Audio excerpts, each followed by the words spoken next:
And welcome back, everyone. I told you I was going to get this other episode up, so now after recording the running back video earlier, time to get the wide receivers in, and I'll be ending the week tomorrow, maybe early afternoon with the tight ends. I was thinking about combining the two, but I was like, I got enough time to give everybody their own set. Like I said, I was actually excited about playing defense this week because normally I gotta struggle to find or really think to research who are the good cheap defenses. This is one of those few weeks where you literally have like three good options under 35, 3600 on FanDuel, besides the other options that are considered pay up options. So we shall now go into the wide receivers. We'll start with Jamar Chase. Multiple times this year, he has proven that he could just break a slate. What's dangerous about Jamar Chase? You have somebody that has 193, 118, 2 touchdowns, 193, 2 touchdowns, and 264, 3 touchdown upside going at the end of the night. And I think because people need to get to McCaffrey and pay up, I think every pay up option at wide receiver, and also the fact that some of these wide receiver pay up options have not, reciprocated what their value is worth for that current week. So I think picking any of these guys all the way up here will be low owned because there's so many good options at running back that you really can't afford to pay up unless you're going really cheap at the quarterback, defense, and maybe like another position. Then yeah, you could probably get like three expensive players. But other than that, there's a lack of value this week. So how can you really do that consistently? But definitely Jamar Chase is definitely somebody you should, if you don't want to stack, definitely a great one-off option to end the night. Remember, FanDuel does play the Sunday night game. A lot of those games have not really mattered, but obviously, like I said, there's been a couple, maybe three this year that when it matters, it helps a lot. And if you're not even winning the GPP, you got somebody up there to make sure you got somebody up there to at least make sure you're going to cash well at the end of the night. So because of his price, I love Jamar Chase this week. And just the position that he's in. 200 less than McCaffrey. People are going to want to get to McCaffrey this week. So only so much you can do. But like I said, I do like that. I can't mention Amon-Ra St. Brown, the targets and everything, but this could be a game where, like I said, it could be an efficient game for Jared Goff. Jared Goff has plenty of games where it's like 18 to 25 throws, and then, they're just killing a team with both running backs. So there is a limited upside to Amon-Ra at 92. But like I said, he hasn't had really a bust out game except for 3 weeks ago against Minnesota, the 24.2 with 112 and a touchdown.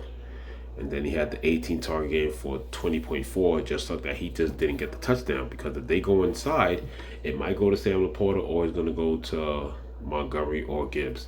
So there is a minor minor downside that will cap his possible upside, but it's still worth a pick there. Justin Jefferson does have a good matchup, but we haven't had that. Now, the fact that we haven't had that kind of matchup with him yet, Justin Jefferson has not had the greatest of seasons. He's had a couple of breakout games, but nothing dominant like he was doing the last 2 years. So, worth the mention, but I don't have him as a top play. I don't have him as a top play as good as Cooper Kupp. That defense is somewhat good, and I think I forgot the shadow corner's name in New England, which is pretty good. He might go against Puka Nacua, so Nacua does play most of the outside, the slot, multiple slot positions, and even the outside, depending on the formation, go to Kupp. So I think he avoids that corner coverage, and it will pretty much end with Cooper Kupp having a better day than Nacua. I like the upside for both, but I think Cooper has the better. He'll end up with a better matchup, obviously, as the way they move around.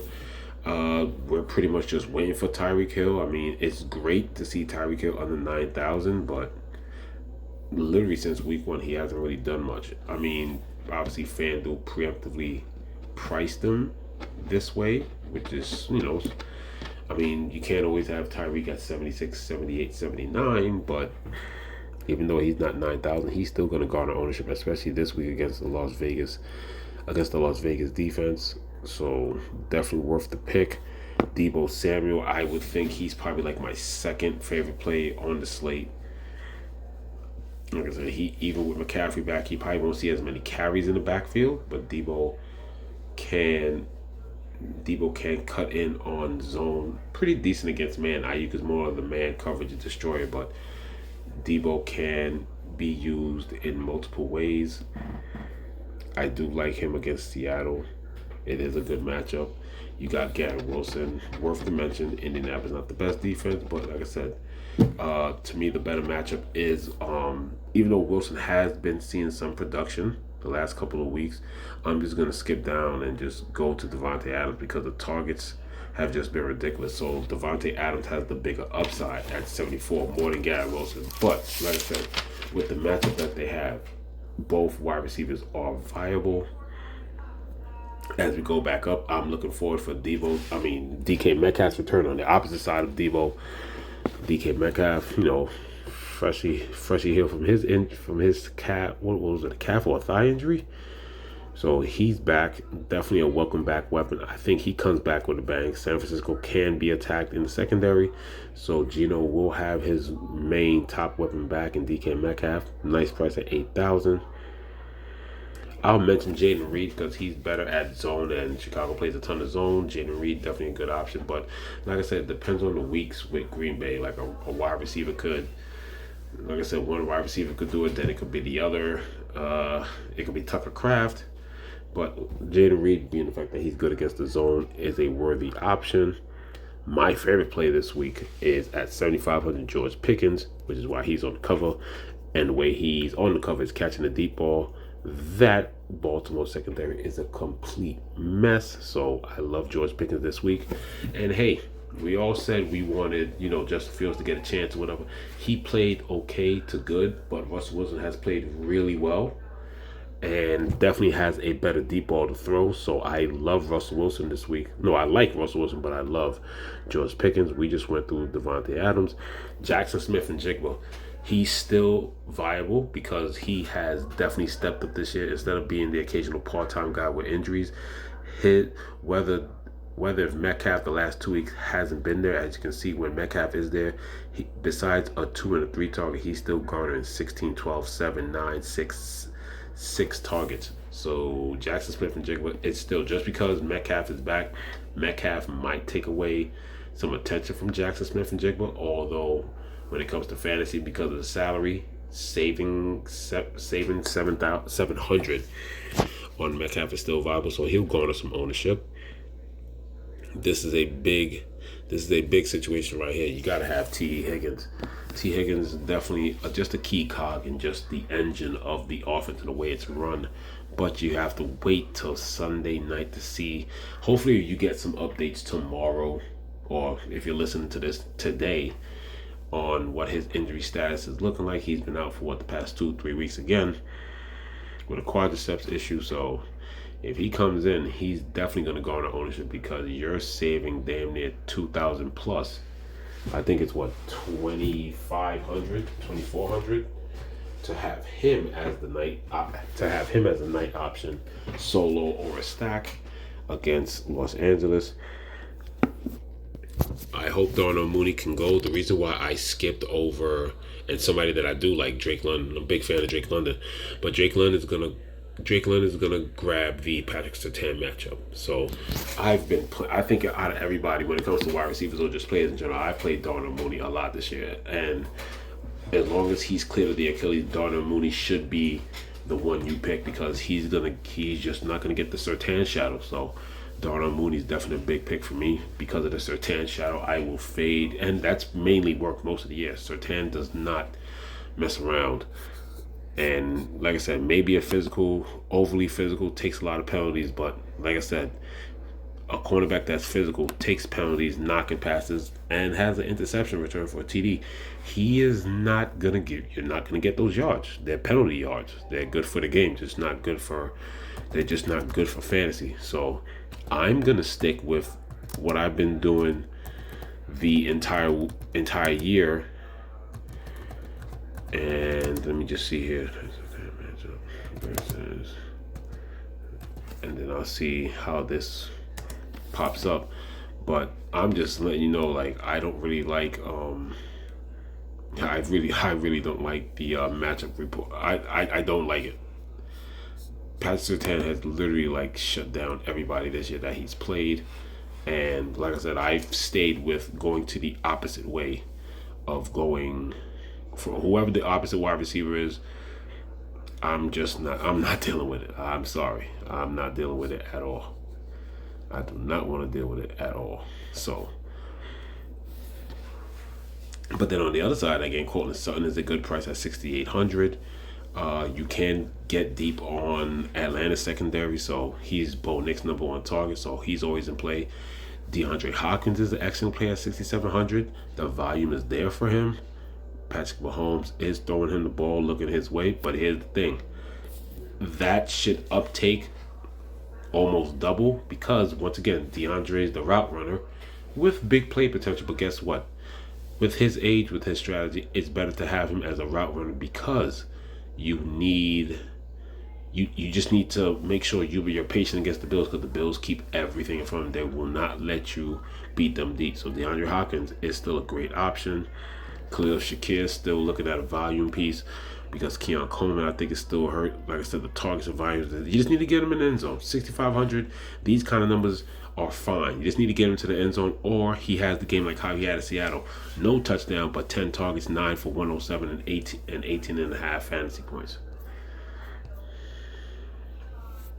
And then, of course, off the bye, everybody decided to play Cedric Tillman for 6,500. You got Calvin Ridley, 64. I actually like that. Cedric Tillman's still a good play, but I like the Calvin Ridley play better. Ever since DeAndre left, he's been the man pretty much, and he's going against, like I said, as usual, the weakness of the Vikings is that back four, and Calvin really can get deep on him, so I like him for 64. We still got to worry about Amari Cooper in that wrist. Lad McConkey, definitely a viable option, plus he's also in the night game. Always like J-Mo sticking around that 63, 65, 6,000 price tag. I'm a big fan of Jawan Jennings. If he's available, he's available. Brock Purdy throws to him, looks his way. Just look at these targets, 11, 5, 4, 6, 12. It's been consistent. So I'm never going to say no to Jawan Jennings. And as we keep going down here, when it gets down to the budget areas, Quentin Johnson, you could take a chance on for a big play at 6,000. You probably take a look at Jordan Addison. Jerry Jeudy's also an option at 5,800. If I am going down this far, I kind of like. He did play well, so I do like Mac Hollins a bit. Mac Hollins is solid, good receiver. Does run routes, but he's better. He's a better deep threat, if anything. Mac Hollins for 5,600. All you gotta do is do what he's basically done the last 2 weeks. 4 for 86, 5 for 30 and a touchdown. If he does either one of those things, he pays off. He pays off, doubles his salary, and it allows you to open up to other things. You have Elijah Moore. Yoshi's an option if T. Higgins is not around. But like I said, that's a very tough late swap. That's one of those you'll have to have two spaces open, because if you go all the way down, let's say you want to play Higgins and you go all the way down from mid sevens all the way down to 55, you better have some room to pay up for somebody, and it's gonna have to either be Burrow, or maybe you have the money to move another piece or do something, because that's too much money to leave on the table. Nick Westbrook-Akine has been producing fantasy wise. Like I said, it's pretty much since October has a touchdown per week. And as you can see here with those scores at 5,400, he pays off for his salary, at least doubles it anyway. And then if you want to keep going deeper, I actually like Demario Douglas. Demario Douglas is definitely a solid option. A lot of people are big on Drake May. As am I. I mean, like I said, the Los Angeles Rams defense is nothing to be feared. I just need to scroll back and check his stats real quick. Just went by a little too fast. But I definitely, without a doubt, like as a low price option, definitely. I absolutely love picking. Excuse me. I definitely absolutely love, and especially at that price, like that price for Demario Douglas. For Demario Douglas and Hunter Henry, those stacks will be cheap. He's getting the looks. 5.933.999. He's been getting the looks from all year or whatever. So against that secondary, he could easily get a touchdown. He doesn't really need a touchdown at that price. If he could do anything like he did, maybe, I mean, hey, it would be great if he does something like what he did against Houston, 18.2. But what's more realistic?